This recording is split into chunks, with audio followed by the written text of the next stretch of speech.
What's up, everyone? How's it going? Intro Dylan May here, and UFC 323 was just this weekend. It was a very spectacular event. I enjoyed it from start to finish, and we're just gonna break it down. If you guys are new here, be sure to subscribe. Like I said, we're gonna try to make weekly videos, very least one video a week. We made one last week. It's the second week. Hopefully, make it a 52. 50 more to go. Not that much if you look at it, but low key a lot if you look at it the long run. But yeah, let's get started on this stuff. So like I said, very amazing fight card, start to finish. Let's start at the beginning. So at the beginning, we kicked off the day with Muhammad Naimov versus Mauro Santos. Mauro Santos was doing okay, and then he landed a knockout last round. Love to see it, man. That weight cut miss was kind of concerning for a little while, but it looks like he turned things around and is doing pretty good. So good job, Myron. Let's keep doing good stuff. Let's make weight next time, please. Then they had Mansour Abdul Malik versus Antonio Turholi Baholi, and this was a round one submission in the first minute. Good stuff, good easy win. Moving on. Then we had this awesome fight right here, Uwu Boroskini versus Abdo Aslan. This was just a bang, bang, bang, bang. They were both just hitting each other really hard. It was big man versus big man, and Iwu Boroskini. Boronwini Skinny just ended up doing more that night and took the dub, so good stuff from him. Very good stuff.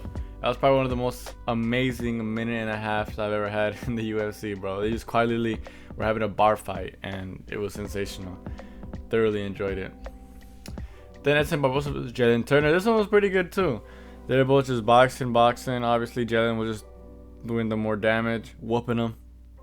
Eventually led to a first round finish. Exactly what we needed. Jalen's back in the UFC, has found God, has found purpose, and I always thought he was super talented. I've been a big fan of his ever since the Gamrot fight, like 2-3 years ago at this point. And I just want to see him do good stuff because I know he can, and this is a good step to get there. We had Marlon Vettori versus Bruno Ferreira. Very disappointing for Bruno Ferreira. No, for Marlon Vettori, another straight loss. Very sad things to see. Bruno Ferreira didn't look anything crazy, maybe because he's used to landing bombs on people and then just breaking them like that. But Marlon Vettori was eating them Jones, eating them well. Nazim versus Salikov versus Farizam. This was actually very amazing. I very much rate Farizam. First round looked kind of whatever. Second round was looking a little better. Fariz was getting stuff off, hurting him, punching him, beating him up. And quite literally, like at the last couple seconds of the round, hurt Nazim 2 times with the elbow, knocked him down, and just got the ground and pound finish. Let's go. That's good stuff right there. That's hopefully a top 15 opponent next, please. Then we had Macy Barber versus Corrine Silva. This one was kind of a nothing burger. I don't remember anything about it. Macy Barber won, so good on her. Then we had Terrence McKinney versus Chris Duncan. Hey, man, you know what you're getting with Terrence McKinney, man. A 1-round barn burner, man. And unfortunately, he didn't win this one, man. Damn, what a shame. I really thought he would go out there and take it. Shows what I know. Chris Duncan is sneakily building a good resume. Slowly but surely just winning absolute wars. Gonna become a fan favorite in no due time. He's very tough. We've seen that in the fight with Rebecca, and even here. He weathered the storm, looked kind of hurt in a lot of moments. Bit down on his mouth guard and threw fire and won. Good stuff. Then we had Grant Dawson versus Manuel Torres, and oh man, I told y'all, man, if Bobby Green put you out with a jab, Manuel Torres is gonna steamroll you, and that he did. And now he's in the top 15. That's kind of crazy. Good stuff. I can't wait for those rankings to come out tomorrow. Then we had Jan Blachowicz versus Bogdan Garskov, and damn, this was a good fight, man. Bogdan had a very good round, knocked Jan down. I've never seen that before. Dude had like an even round, and then the last round Jan knocked him down close to the end of the round, almost finished him. And for me it was kind of 50-50. Like, wow, a draw is pretty good, even though it avoided my parlay. And then we had Henry Cejudo versus Peyton Talbot. Peyton Talbot quietly just destroyed Henry for 3 rounds. It was kind of impressive, very insane. Like, he took Henry down in various moments, was hurting him bad. It almost looked like he almost knocked Henry out for just a second, and then he came back to his senses. Just all around impressive performance from Peyton. Dominant. R.I.P. Henry. Thank you for your time. Then we had Brandon Monroe versus Tatsuro Taira. This one was so sad for me, man. Brandon had a pretty good round where, you know, he just first round where I think he just did more, I guess.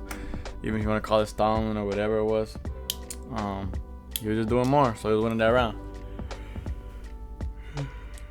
And then second round, Tatsuro shoots a takedown, gets on Brandon's back, flattens him out, and just kind of hits him with like 10 punches. Brandon looks low-key cool. Like, I feel like he could have survived that, but I guess they thought, they thought otherwise. And the fight got called off, in my opinion, very too early. Brandon thinks it was too early. You know, could he have possibly 8 or more shots and got some more CTE? Yes. Could he have escaped, perhaps? Yes. You never know. It's just one of those things where if you do it too early, you miss out on what could to come. And, oh well, I guess we just got to accept what it is. And Tatsuro won. I guess he's next for the belt. Speaking of the belt, Alexandre Pantoja versus Joshua Van. Started off electrical, both of them just swinging and banging, bro.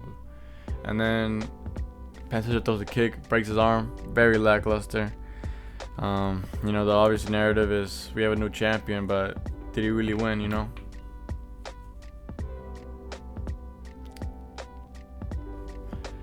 I don't know, man. It makes things interesting, I guess. Otherwise, I don't know. If the timeline was like that, Pantoja won, we would have seen him versus Taira, which I think would have. Actually, I think that would have been an interesting matchup. And then, well, I guess now we're gonna probably see Tatsuro versus Van in Japan. Should be interesting. It's a disappointing main event. Co-main anyway. And lastly, we have the main event of the evening: Merab Dvalishvili versus Petr Yan. Look at that insane odds on that, bro. If I would have just put Petr Yan, man, I would have won so much money. Woulda, coulda, shoulda, man. You can't really predict these things, dude. And it makes me very sad. But Petr Yan just ultimately destroyed Merab for 5 rounds. It was beautiful to see. Violence incarnate. And me, for one, I'm very happy to see it. I never thought there'd be a day where Petr would be back on top again. I already thought if he was going to get the belt, it would have been against Sean, but alas, he beat one of the hardest matchups in his division. And he looked very impressive doing so. It looks just insane. And let's hopefully this title run ends for a while. But yeah, that's pretty much all I'm going to say for this stuff. If y'all like this video, let me know. My parlay busted and I'm down in the hole. I got $1 till Thursday. Wish for my health and good luck. Love you guys. Until next time. Bye.